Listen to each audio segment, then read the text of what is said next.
Assalamualaikum warahmatullahi wabarakatuh. Alhamdulillah. Alhamdulillahi hamdan katsiran thayyiba kama yuhibbu rabbuna wa yarda. Wa qad amara bi akhlaqil husna wa salli wa sallim ala Muhammad wa ala alihi wa sahbihi dhawil fadli wa taqwa. Amma ba'd.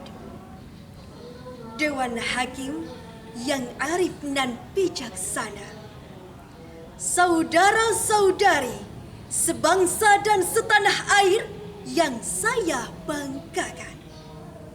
Yang pertama, marilah kita panjatkan puja dan puji syukur kita kehadirat Allah Subhanahu wa Ta'ala, karena atas berkat, rahmat, nikmat dan hidayahnya kita dapat berkumpul di tempat yang insya Allah penuh berkah ini.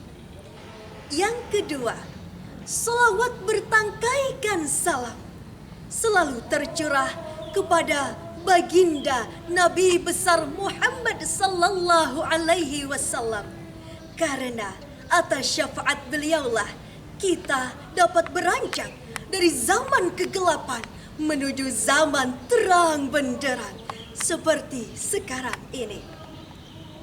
Baiklah, perkenalkan, saya Nisa Nur Amalia, mahasiswa Fakultas Usuluddin dan Humaniora Universitas Islam Negeri Antasari Banjarmasin. Saudara sekalian, George Bernard dalam bukunya Management in 20XX, What Will Be Important in Future, memproyeksi bahwa ledakan teknologi akan berdampak pada tatanan kehidupan. Namun tragisnya, kemajuan yang kita hadapi saat ini justru membuat kita berada pada fenomena krisisnya kebenaran di era digital.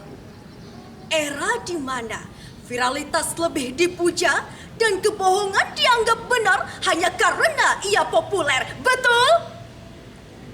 Lantas, bagaimana keilmuan Usuluddin dalam menghadapi tantangan ini? Maka dari itu, tergugah hati saya untuk menyampaikan sebuah pidato dengan judul Keilmuan Usuluddin sebagai solusi moral dalam menghadapi krisis kebenaran di era digital.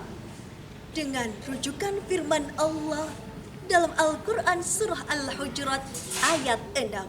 A'udzu billahi minasyaitonir rajim. Bismillahirrahmanirrahim.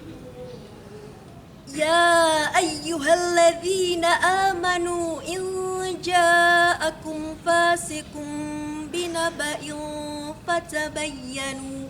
Shadaqallahul azim. Menurut Profesor Dr. Quraisyhab, dalam tafsirnya Al-Misbah jilid 13 dijelaskan bahwa ayat tersebut merupakan landasan penting bagi kita agar bertindak dengan berfikir sehingga tidak menimbulkan penyesalan di akhirnya. Berangkat dari kalimat fatabayyanu atau nilai-nilai tabayun, yakni dengan melakukan check and recheck serta mengintegrasikannya dengan rekonstruksi keilmuan Usuluddin. Sebuah upaya untuk menarik nilai-nilai langit ke bumi, mengubah teks menjadi konsep menuju masyarakat yang lebih baik. Saudara sekalian, mari kita tengok sebentar. Krisis moral yang terjadi hari ini disebabkan oleh 3 hal, yaitu krisis nalar, krisis prinsip, dan krisis nurani. Hal ini ilmu Usuluddin menghadirkan jawabannya melalui 3 pilar utamanya, yaitu rekonstruksi ilmu filsafat. Melalui ilmu filsafat, kita berpikir secara kritis. Tujuannya agar masyarakat tidak menjadi budak hoaks dan terprovokasi digital. Selanjutnya, rekonstruksi ilmu kalam sehingga kita dapat membangun integritas moral. Tujuannya agar manusia tidak kehilangan prinsip hidupnya hanya demi popularitas dan viralitas semata.